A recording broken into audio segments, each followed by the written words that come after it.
नमस्कार बच्चों, मैं डिम्पल सैनी आप सभी का बहुत बहुत स्वागत करती हूँ आपके इस क्लास में। तो फटाफट से आ जाइए, हमारी क्लास स्टार्ट हो चुकी है और हम यहाँ पर पढ़ने वाले हैं NCERT board 12th class Hindi, यानी कि हमारी ये वाली जो बुक है, देखिए आरोह भाग 2, सभी को पता है यही बुक है ना।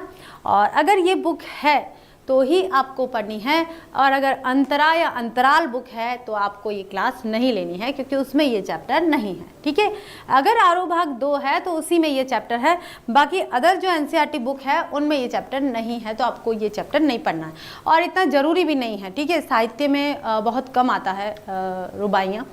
तो चलिए ठीक है, हम पढ़ने वाले हैं यहाँ पर NCERT board 12th class Hindi, और इसका हमारा 8th चैप्टर चल रहा है। कल हमने फिराक गोरखपुरी जी का जीवन परिचय पढ़ा था, और आज हम उनके द्वारा लिखी गई रुबाइयाँ हैं। रुबाइयाँ एक उर्दू भाषा का छंद है, और इन रुबाइयों को आज हम पढ़ेंगे। इसमें क्या लिखा गया है, उन्होंने गज़लें भी लिखी है, लेकिन गज़लों के लिए आज इतना समय नहीं रह पाएगा जितना समय हम रुबाइयों को देंगे, और गज़ल हम नेक्स्ट टाइम करेंगे। जो नेक्स्ट हमारा वीक आएगा उसमें गज़ल क्वेश्चन आंसर चैप्टर को दी एंड कर लेंगे, और फिर उसके नेक्स्ट वीक में हम नया चैप्टर स्टार्ट कर लेंगे। तो ज़्यादा आप चैप्टर बचे नहीं है, मुश्किल से थोड़े से ही बचे हैं।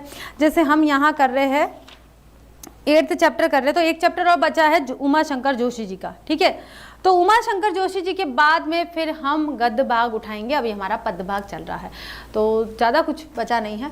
तो शुरू करते हैं हमारा लेक्चर नंबर 2 आज का, जिसमें हम पढ़ेंगे रुबाइयाँ, और रुबाइयों को छंद के आधार पर सप्रसंग व्याख्या, जिसमें संदर्भ प्रसंग दोनों मिक्स है। मैंने यहाँ पर प्रसंग ही लिखा है, संदर्भ नहीं लिखा है। फिर भी मैं आपको बता दूंगी कि संदर्भ कहाँ कौन सा भाग है और प्रसंग कौन सा भाग है, फिर व्याख्या है और फिर विशेष है, क्योंकि एनसीईआरटी बोर्ड में विशेष लिखना अनिवार्य होता है और आपको लिखना होगा। ठीक है, तो समय को नहीं गंवाते हैं, 5 मिनट हमारे हो चुके हैं। हम शुरू करते हैं रुबाइयाँ यानी कि छंद। तो सबसे पहले तो एक काम कर लेते हैं, सारी की सारी रुबाइयाँ एक साथ पढ़ लेते हैं। तो 5 पैराग्राफ है, ज़्यादा बड़े नहीं है, छोटे छोटे हैं, और 5 पैराग्राफ की अलग अलग सप्रसंग व्याख्या। तो सबसे पहले हम इनको पढ़ लेते हैं। आंगन में लिए चांद के टुकड़े को खड़ी, हाथों पे झुलाती है उसे गोद भरी, रह रह के हवा में जो लोका देती है, गूंज उठती है खिलखिलाते बच्चे की हंसी। नहला के छलके निर्मल जल से उजले हुए गेसुओं में कंगी, किस प्यार से देखता है बच्चा मुंह को करके, जब घुटनियों में ले लेके पिन्हाती कपड़े। दिवाली की शाम घर पुते और सजे चीनी के खिलौने जगमगाते लावे, जो वो रूपवती मुखड़े पे एक नम दमक, बच्चे के घरौंदे में जलाती है दिए। आंगन में ठुनक रहा है जिदियाए है, बालक तो चांद में ललचाया है, जिदियाया है, या आएगा यहाँ पर, है ना। बालक तो यही चांद में ललचाया है, दर्पण उसे दे के कह रही है, माँ देख आईने में चांद उतर आया है। लास्ट पैराग्राफ है। रक्षाबंधन की सुबह रस की पुतली, छाई है घटा गगन की हल्की हल्की, बिजली की तरह चमक रहे हैं लच्छे, भाई के बांधती है चमकती राखी। तो ये है बच्चों हमारे 5 पैराग्राफ, यानी कि 5 छंद, और ये पांचों ही अलग अलग कहानियां व्यक्त कर रहे हैं पांचों में। जैसे यहाँ हम बात करते हैं पहले छंद की, तो पहले में बताया है कि जो माँ है अपने बच्चे को कैसे बच्चे को देखकर द्वार पर खड़ी है, और बच्चे को देखकर खुश हो रही है, बच्चा भी माँ को देखकर प्रसन्न हो रहा है। साथ में जब माँ बच्चे को नहलाती है और कपड़े पहनाती है, तो बच्चा एक टकटकी माँ को ही देखता रहता है, ये बताया है। वात्सल्य भाव प्रकट हुआ इनमें। फिर है दिवाली की बात आ गई कि दिवाली का जब समय होता है और दिवाली के त्यौहार में बहुत खुशियाँ मनाई जाती है, तब जो कुछ घर ऐसे होते हैं जो वास्तव में मिठाई नहीं लेकर आ सकते हैं, यानी कि उनकी आर्थिक स्थिति सही नहीं होती है, वे इतने मजबूर हो जाते हैं कि मिठाई की जगह चीनी जो होती है, उस चीनी के खिलौने जो होते जगमगाते वो लेकर आ जाते हैं। और चीनी के खिलौने कौन सी, शक्कर की मिठाइयाँ बनी हुई होती है, कोई घोड़ा बना हुआ होता है, कोई क्या बना हुआ होता है, कोई ऐसे चक्री बनी हुई होती है, जो रंग बिरंगी चीनी की मिठाइयाँ हैं वो लाकर बच्चों को खिला देते हैं और बच्चे मान जाते हैं। और वो रूपवती मुखड़े पे एक नम थोड़ी सी नरम चमक रहती है, बच्चे के घरौंदे में जलाती है दिए, कि माँ बच्चों के छोटे छोटे जो घरौंदे बनाए होते हैं उनमें दिए जलाती है। फिर आंगन में एक बच्चा है जो चांद की जिद कर रहा है, तो माँ क्या करती है, भैया अलग ही छंद हो गया है। माँ क्या करती है, उसे आईने के अंदर यानी कि दर्पण के अंदर चांद को दिखा देती है और कहती है ले भाई तेरा चांद, और बच्चा मान जाता है। 5वें में रक्षाबंधन की विशेषता की बात बताई है कि भाई बहन का त्यौहार क्या है और भाई बहन के इस त्यौहार की क्या महत्वता है, वो बात बताएगा। तो यहाँ हमने पांचों को देख लिया है, अब करते हैं हम इसकी सप्रसंग व्याख्या। तो आंगन में लिए चांद के टुकड़े, चांद के टुकड़े क्या है भाई? बालक, छोटा बच्चा। खड़ी हाथों में झुलाती है उसे गोद भरी, रह रह के हवा में जो लोका देती, लोकाना यानी कि हवा में झुलाना, हवा में ऊपर उछालना, हवा में ऊपर उछालना, ठीक है, ऊपर उछाल उछाल कर खिलाते हैं ना, उसे कहते हैं। गूंज उठती है खिल खिलाते बच्चे की हंसी, कि आंगन में एक माँ है, वो बच्चे को लेकर खड़ी है गोद में, ठीक है, एक माँ आंगन में बच्चे को लेकर खड़ी है। छोटा यानी कि चांद के टुकड़े को, बच्चा उसके लिए क्या होता है बच्चों? चांद का टुकड़ा होता है।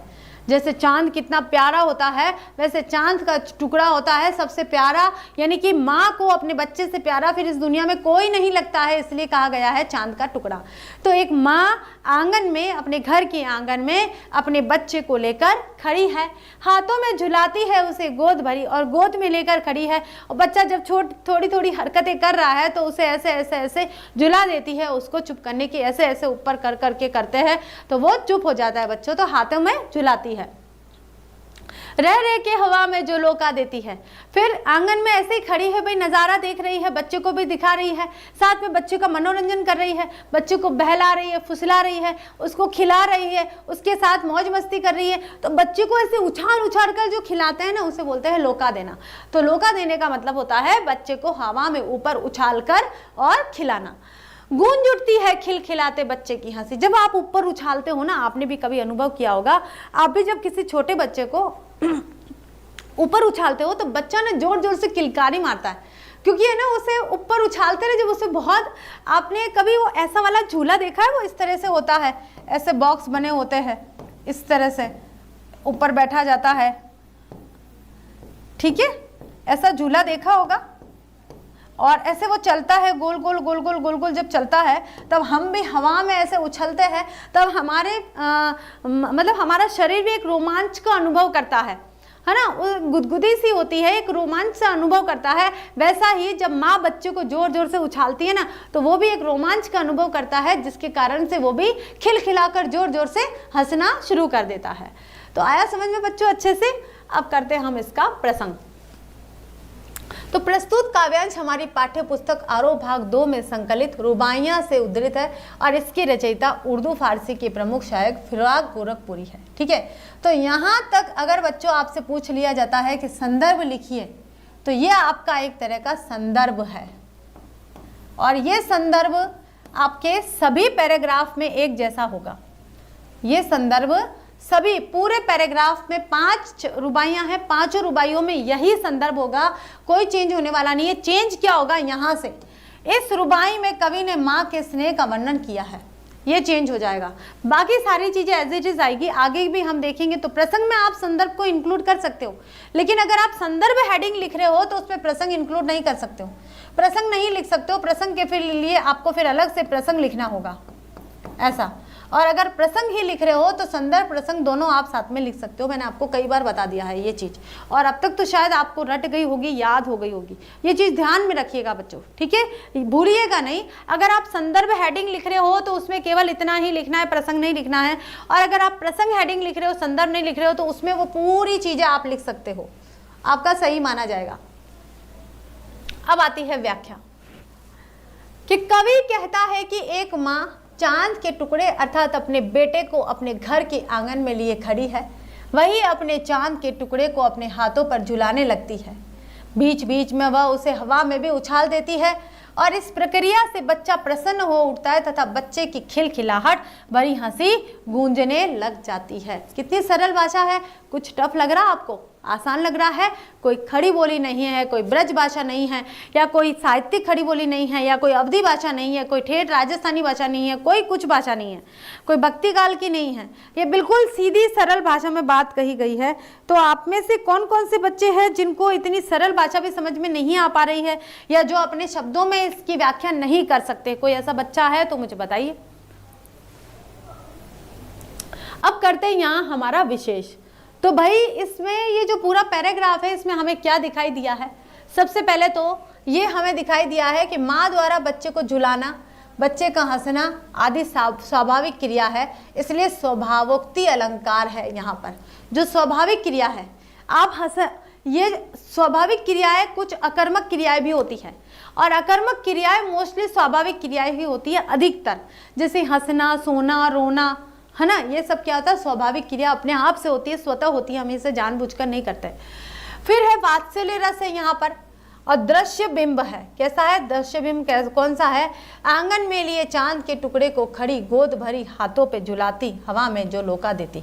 ये दृश्य बिंब है जो हमारे सामने प्रस्तुत हो गए हैं, जिन्हें हम करके दिखा सकते हैं। गोद भरी, गोद में लिए हुए, हाथों पे झुलाती, हाथों पे ऐसे झुला रही है, हमें आंखों पे वो दृश्य बिंब आ रहे हैं, वो सारे चित्र हमारे सामने प्रस्तुत हो रहे हैं, इसलिए उन्हें क्या बोला जाता है, दृश्य बिंब कहा जाता है, जो चित्र हमारे सामने प्रस्तुत हो जाते हैं। ठीक है, आंगन में लिए चांद के टुकड़े को खड़ी है, और कैसे खड़ी है, हम महसूस कर पा रहे हैं, इमेजिन कर पा रहे हैं, हम देख पा रहे हैं, अपनी अंदर वाली आंखों से देख पा रहे हैं कि माँ कैसे खड़ी है।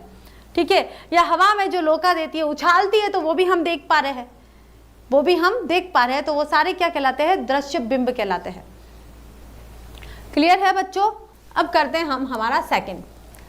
तो सेकंड पैराग्राफ में भी वात्सल्य रस है, और इसमें भी माँ और बच्चे के बारे में ही है कि नहलाना यानी कि स्नान करवाना, स्नान करवा कर, छलके यानी कि पानी जब छलकता रहता है, निथरता रहता है, टपकते टपकते, छलकना यानी कि टपकना।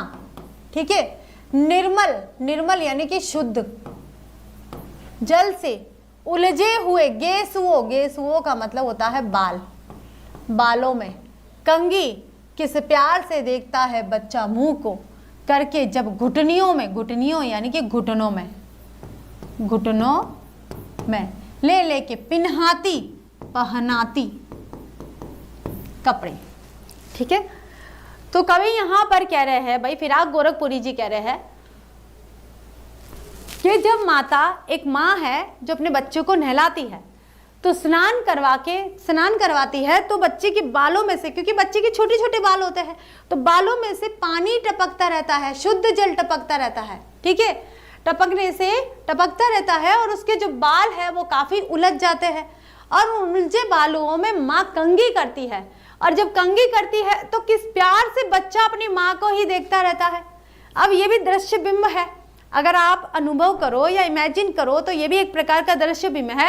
यानी कि आप ये बोल रहे हो कि माँ कैसे अपने बच्चे को नहलाती है, और नहला के उसका पानी टपकता रहता है, फिर माँ पहुँचती है, टॉवल से उसको पहुँचती है, और फिर उसके बाद में उसके बाल जो है उलझ जाते हैं, फिर कंघी करती है, तो कंघी करती है तो बच्चे को इतना अच्छा लगता है, आनंद आता है, उसको लगता है मेरी माँ मेरी दुनिया है, लगता क्या होती भी है, माँ उसकी दुनिया होती है, माँ बिना कुछ नहीं होता है। तो वो माँ को इतने प्यार से देखता रहता है, इतने प्यार से देखता रहता है कि वो जो रस वहां पर संचारित हो रहा है, वो जो भाव वहां पर संचारित हो रहा है, वो वात्सल्य रस निकल कर आता है, वत्सलता झलकती रहती है माँ की बच्चे के प्रति, और बच्चे की माँ के प्रति जो स्थायी भाव आता है वो क्या आता है, वत्सलता। तो वात्सल्य तो रस है, और स्थायी भाव भी पूछे जाते हैं कि इसका स्थायी भाव क्या है, तो स्थायी भाव है वत्सलता। वात्सल्य रस का स्थायी भाव होता है वत्सलता, यानी कि ममता, जिसे क्या बोला जाता है, ममता। ठीक है, तो कंघी करती है तो बच्चा किस प्यार से बच्चा अपनी माँ को देखता रहता है, और करके जब घुटनियों में ले के पहनाती है कपड़े, जब बच्चा इधर उधर दौड़ता रहता है अपने घुटनों के बीच में रख कर, और फिर बच्चे को कपड़े पहनाती है, तो बच्चे का जो प्यार है माँ के प्रति और बढ़ जाता है, और माँ का भी बच्चे के प्रति और प्रेम बढ़ जाता है। तो यही बात यहाँ पर बताई है। तो अब ये देखिए, हमारा संदर्भ प्रसंग सेम है कि प्रस्तुत काव्यांश हमारी पाठ्य पुस्तक आरोह भाग 2 में संकलित रुबाइयों से उद्धृत है। इसके रचयिता उर्दू फारसी के प्रमुख शायर फिराक गोरखपुरी है।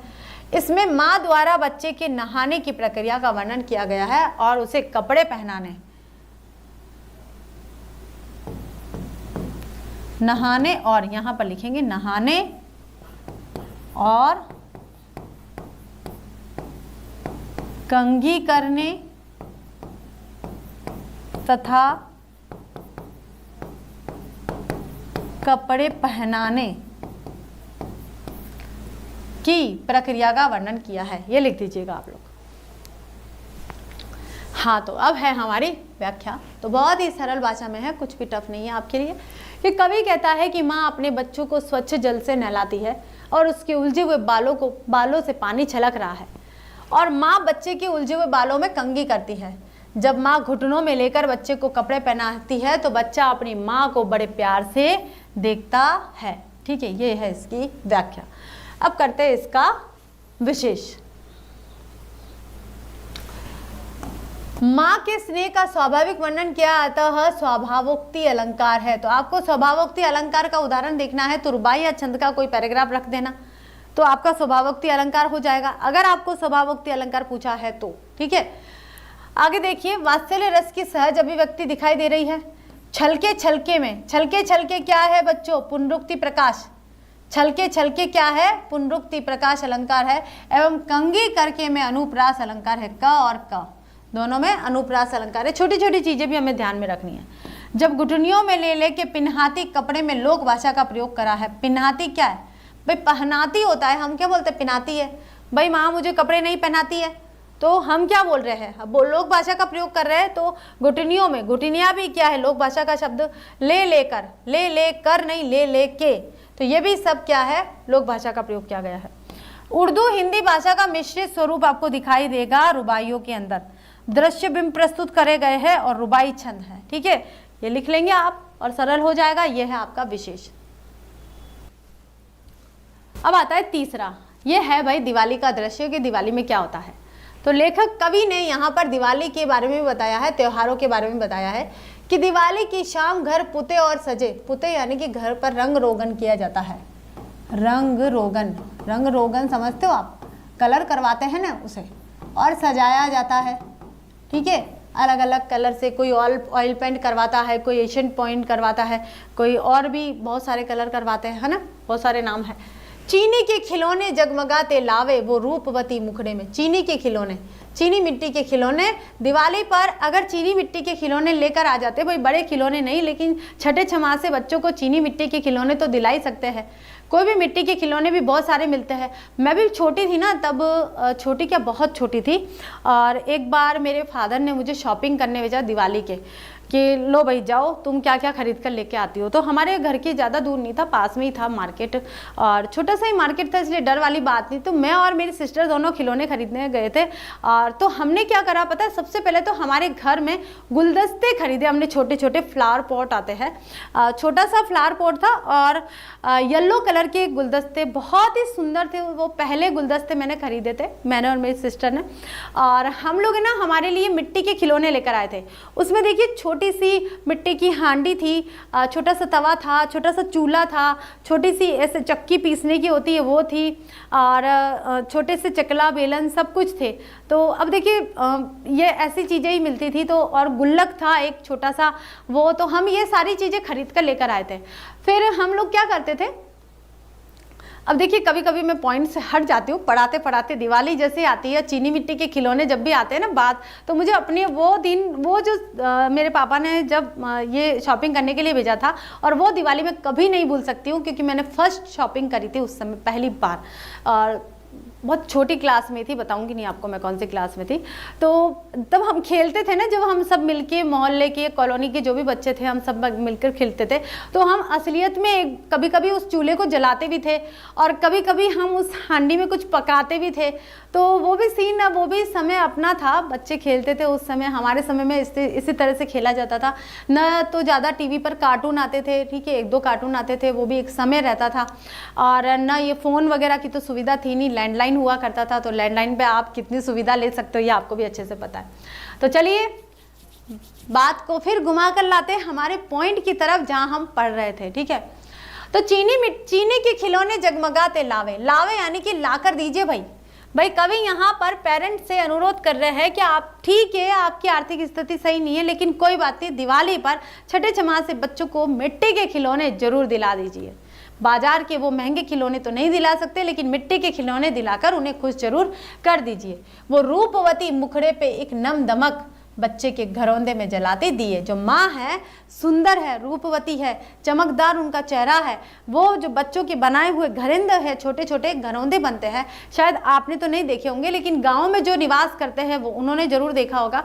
और जो सिटी में रहते हैं उनको पता ही नहीं है घरौंदा होता क्या है। सबसे पहले तो वो घरौंदा किसको मानते हैं कि गीली मिट्टी के अंदर मिट्टी बाहर निकाल निकाल के जो घरौंदा बनाया जाता है उसको कहते हैं, उसको भी कहते हैं। साथ में देखिए, मैंने देखा है, मैं बहुत छोटी थी तब मुझसे बड़े जो हमारे गांव में जो बड़े भैया और दीदी थे, वो क्या करते थे, अपने घर के अपने रूम के पास में, अपने आंगन में एक छोटा सा ऐसा मिट्टी का घर बनाते थे।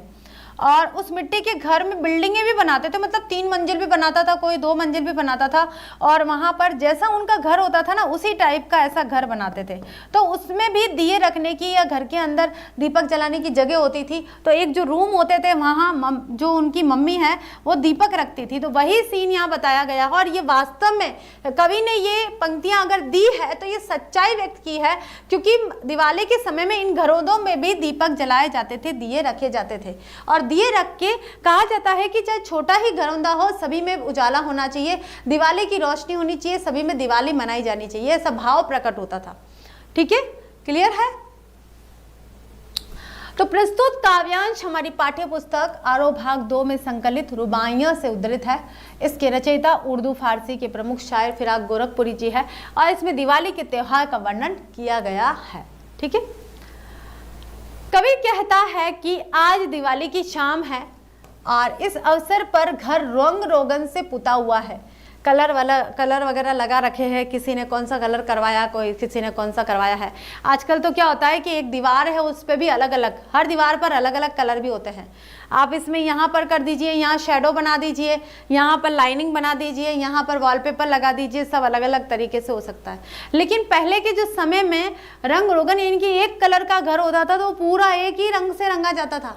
तो ऐसा रंग रोगन से पुता हुआ रहता था, सजा हुआ रहता था। घरों में मिठाई के नाम पर चीनी के बने हुए खिलौने आते थे, रोशनी भी की जाती थी, माँ के सुंदर मुंह पर हल्की चमक सी आ जाती है। दिवाली के दिन वह बच्चे के छोटे से घर में दिया भी जलाती है। छोटे से घरौंदे में बच्चा जब छोटा घर बनाता है या बच्चे के लिए बनाया जाता है तो उस घरौंदे में दिया जलाकर उसको प्रसन्न कर देती है। तो विशेष में आता है कि भाई आम व्यक्ति के घर में दिवाली के अवसर पर हुई रौनक का स्वाभाविक चित्रण किया गया है और माँ की ममता का सुंदर चित्रण किया गया है। ठीक है, तो अब तक हमारे कितने हो गए भाई? 3 पैराग्राफ हो गए हैं। अब आता है हमारा चौथा। आंगन में ठुनक रहा जिद्दी आया। ठुनकना मतलब क्या होता है जानते हो? जिद्दी आया, जिद्दी बच्चा, जिद पर आया हुआ बच्चा।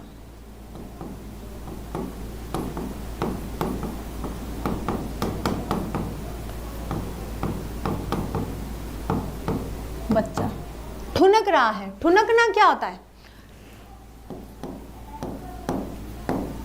ठुनकना, आपको पता है जब बच्चे जिद करते हैं और उनकी जिद वो बोलते जाते हैं, मुझे टॉफ़ी चाहिए, मुझे टॉफ़ी चाहिए, या मुझे एरोप्लेन चाहिए, खिलौना चाहिए, है ना। जैसे बच्चे कहते रहते हैं मुझे रिमोट कार चाहिए, मुझे रिमोट कार चाहिए। जब तक नहीं दिलाते, जब तक हाँ करते रहते हैं, है ना। थोड़ा थोड़ा रोते नहीं हैं, रोने की कोशिश करते रहते हैं, हाँ, है ना, ब्लैकमेल करते रहते हैं, उसको बोलते हैं ठुनकना। ठीक है, जब बच्चा जिद कर रहा है और उसकी जिद अभी किसी को सुनाई दे नहीं रही है, वो जो रिक्वायरमेंट कर रहा है वो हम ढंग से सुन नहीं पा रहे हैं, और जब तक हाँ नहीं भरते, हाँ हम लाकर देंगे, और जब तक उसके पास नहीं आ जाता तब तक वो जो बनावटी रोनापन करता रहता है ना, उसको कहते हैं ठुनकना। जिद के कारण ठुनकना, किसी बात को नहीं मानता है, बस वो अपनी एक जिद लेकर पकड़ कर बैठ जाता है। बालक तो यह चांद में ललचाया है। बच्चा भाई किस में ललचाया है? किसमें? चांद में। यही यानी हई यानी इस चांद में। भाई बालक तो इस चांद में ललचाया है, बालक को तो चांद चाहिए। दर्पण उसे दे दे कर कह रही, माँ देख आईने में चांद उतर आया है। माँ ने तो उल्लू बटा दिया भाई। अब बच्चा जिद कर रहा है तो उसकी जिद पूरी करने के तरीके भी बहुत सारे होते हैं। ऐसा तो नहीं है कि नहीं बेटा मैं तुझे चांद लाकर ही दे दूंगी। बच्चे ने मांग लिया एरोप्लेन तो हम एरोप्लेन लाकर ही देंगे, तो उसको छोटा रूप एरोप्लेन लाकर देंगे, ठीक है। बच्चे ने कह दिया कि मुझे तो झूला चाहिए, तो आप बड़ा झूला नहीं लाओगे, आप छोटा लाओगे, ठीक है। बच्चे ने कोई ऐसी फरमाइश कर दी है जो नहीं कर सकते हैं, तो हम उसका सोल्यूशन निकालने की कोशिश करेंगे। तो पहले तो बच्चों ने पता नहीं क्या क्या मांग रखे होंगे, लेकिन माता पिता ने उनका सोल्यूशन निकाला है और उनको जैसे तैसे करके बहलाने की कोशिश की है। और हर रिक्वायरमेंट नहीं पूरी करनी चाहिए, ये भी एक बहुत बड़ी बात है और बहुत इंपॉर्टेंट बात है। प्रसंग है प्रस्तुत काव्यांश हमारी पाठ्य पुस्तक आरोह भाग 2 में संकलित रुबाई से उद्धृत है। इसके रचयिता उर्दू फारसी के प्रमुख शायर फिराक गोरखपुरी है और इस रुबाई में बाल हट का वर्णन किया है कि बच्चा जिद कर रहा है और माता पिता जो माँ है वो किस प्रकार से बच्चे की जिद को पूरा करती है। तो शायर कहते हैं कि छोटा बच्चा आंगन में मचल रहा है, वह जिद लगाए हुए कि उसे आकाश का चांद चाहिए। भाई उसने आसमान पे चांद देख लिया, उसको सुंदर लगा, बॉल लगी, भाई एक मुझे तो वही चाहिए और कुछ मुझे चाहिए ही नहीं। बच्चा तो जिद पे आ गया, जैसे कृष्ण भगवान ने करा था कि श्री कृष्ण भगवान ने कहा कि मैया मोहे चांद खिलौना ले हो, भाई मुझे तो अभी चांद का खिलौना ही चाहिए और कुछ नहीं चाहिए मुझे। तो मैया ने क्या करा, थाली रखी, थाली आसमान के नीचे रखी भाई, जहाँ पर चांद का रिफ्लेक्शन आ रहा था। तो चांद में जब फिर देख लिया कि मैया ने कि हाँ अब चांद दिखाई दे रहा है, उसी जगह पर श्री कृष्ण भगवान को खड़ा कर दिया और कह दिया कि देखो ये रहा चांद। श्री कृष्ण भगवान खुश हो गए, अरे मेरी तो थाली में चांद आ चुका है, अब कहाँ जाने की जरूरत है। तो ऐसे उल्लू भी तो पट जाते थे, लेकिन आजकल के बच्चे उल्लू नहीं पटते हैं। बच्चों, छोटा बच्चा आंगन में मचल रहा है और वह जिद लगाए हुए कि उसे आकाश का चांद चाहिए। उसका मन उस चांद पर ललचा गया है यानी कि पाने की ललक हो गई है। माँ उसे दर्पण में चांद दिखाते हुए कहती है कि देख बेटा दर्पण में चांद उतर कर आ गया है। इस तरह वह बच्चे की जिद को पूरी कर देती है। बच्चा रोता भी नहीं है और माता पिता का कोई नुकसान भी नहीं होता है और वो जिद भी छोड़ देता है, क्योंकि अब उसको दर्पण के अंदर चांद मिल गया। जब भी वो दर्पण देखेगा चांद को देखकर, और वो चांद उसके अंदर दिखाई देगा। अब जिस समय चांद नहीं देखेगा उस समय दर्पण देखेगा, वो तो माता पिता ही जाने कि उस समय क्या सोल्यूशन निकालते हैं, ठीक है। तो ये तो माता पिता के लिए, तो पेरेंट्स के लिए बहुत टेढ़ी खीर हो जाती है बच्चों को मनाना, उनकी जिद को पूरी करना। और कुछ जिद ऐसी होती है जिनको नहीं पूरी की जा सकती, फिर वहाँ बच्चे को कैसे समझाया जाए, कौन सी कहानी गढ़ी जाए या कौन सी बात बताई जाए या कौन सी भाषा में उनको समझाया जाए कि बच्चों ऐसा नहीं ऐसा होगा, मैं इसके बदले में ये चीज़ करेंगे, ये है ना, ऐसे। तो काफ़ी मुश्किल होता है बताना, बहुत पॉसिबल नहीं है सारी बात बताना। उस चीज को तो सिर्फ हम अनुभव कर सकते हैं और कुछ नहीं कर सकते। तो विशेष में आता है कि बच्चे की जिद तथा माँ द्वारा उसके समाधान का स्वाभाविक वर्णन किया हुआ है, अतः स्वभावोक्ति अलंकार है। इसका मतलब यह है कि पूरी रुबाइयाँ स्वभावोक्ति अलंकार से युक्त है। तो आपको पूरी रुबाइयों में अगर विशेष लिखना है तो आप स्वभावोक्ति अलंकार और वात्सल्य रस, जहाँ भी माँ बेटे की बात आती है वहाँ वात्सल्य रस जरूर लिखिएगा। फिर उसके बाद आपको लिखना है जिदियाया हई शब्द का प्रयोग, इसमें कोमलता में वृद्धि हुई है, वात्सल्य रस का संचार हुआ है। चौथा नंबर है रुबाई छंद है,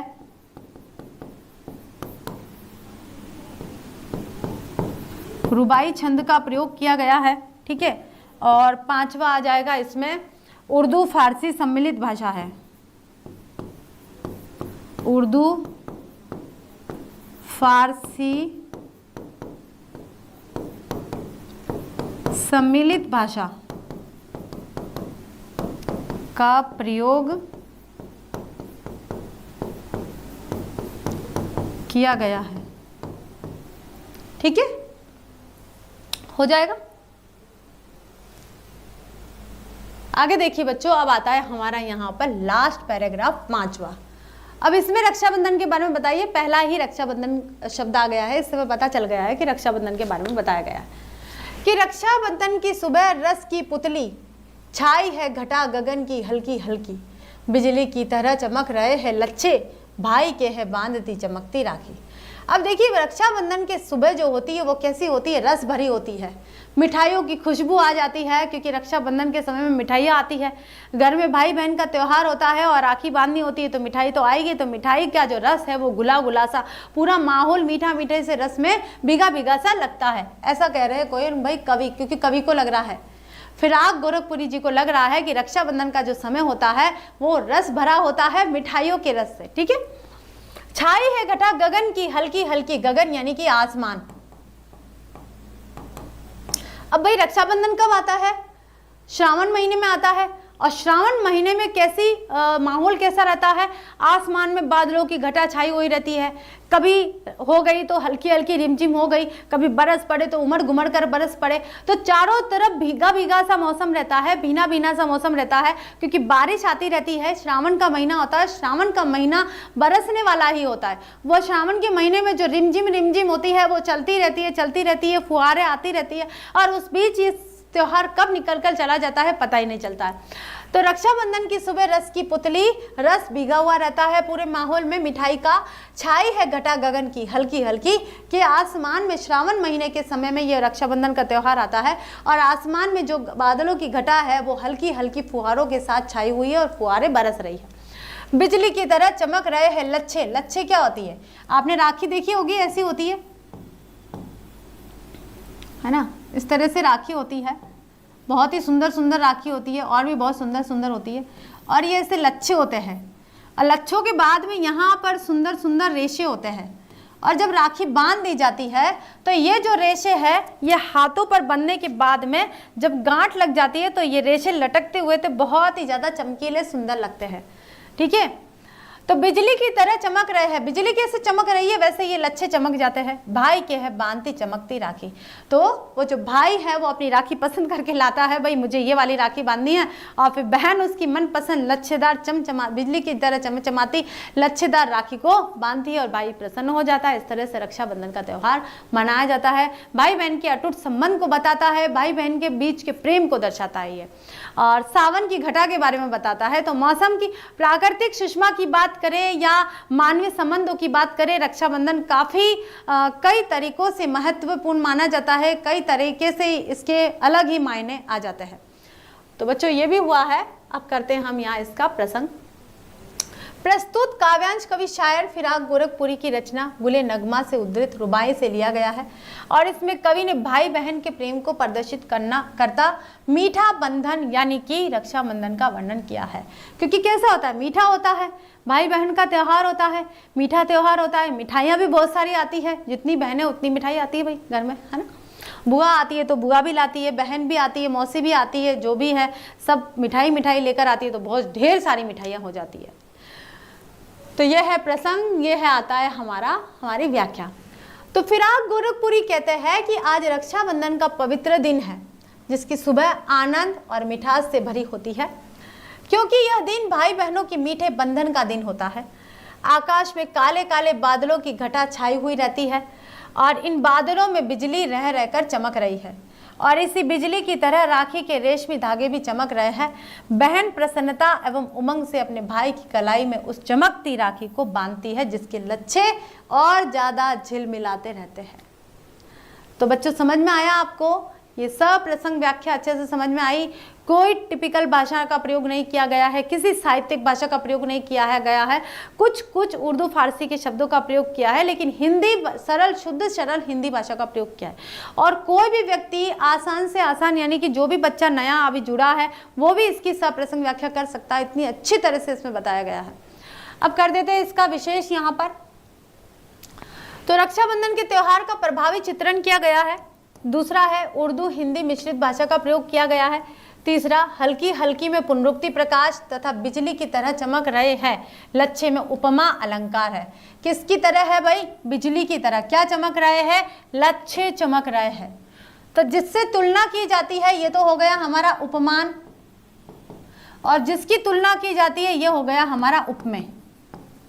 ठीक है, उपमेय उपमान मतलब उपमेय और उपमान की तुलना की जाती है, इसलिए इसे उपमा अलंकार कहा जाता है। प्रसन्न बालिका को रस की पुतली की संज्ञा दी गई है और रुबाई छंद का प्रयोग किया गया है। तो हो गया यहाँ पर वात्सल्य भाव, यहाँ पर नहीं आएगा, एक तो यहाँ नहीं आएगा और एक और दिवाली वाला जो पैराग्राफ है उसमें वात्सल्य रस नहीं आएगा, बाकी तीनों में आपको वात्सल्य रस दिखाई देगा। 5 पैराग्राफ है, 5 रुबाई है, 5 रुबाई में से दिवाली वाला पैराग्राफ और रक्षाबंधन वाला जो त्योहार के ऊपर जो पैराग्राफ दिया उसमें वात्सल्य रस नहीं है, बाकी सभी में वात्सल्य रस से आप रस का निष्पादन या रस लिख सकते हो। ठीक है। और जब एक अक्षर, ये ऐसे शब्द बार बार आते हैं हल्की हल्की, तो ये क्या होते हैं, पुनरुक्ति प्रकाश होता है। साथ में कुछ शब्द ऐसे हैं जो अव्यय भाव समास भी होते हैं, ठीक है, अव्यय भी होते हैं, और जो अव्यय होते हैं वे क्या है, समास के अंतर्गत भी आ जाते हैं। तो यहाँ बहुत सारी चीजें हैं जो एक दूसरे से, व्याकरण के भी कई तत्व ऐसे हैं जो एक दूसरे से जुड़े हुए रहते हैं, ठीक है। तो बच्चों देखिए, आज हमने यहाँ पर एनसीईआरटी 12th क्लास हिंदी में हमारा जो रुबाई छंद है वो भी पढ़ लिया है। तो आज इतना ही बच्चों, फिर मिलते हैं, तब तक के लिए thank you so much, bye.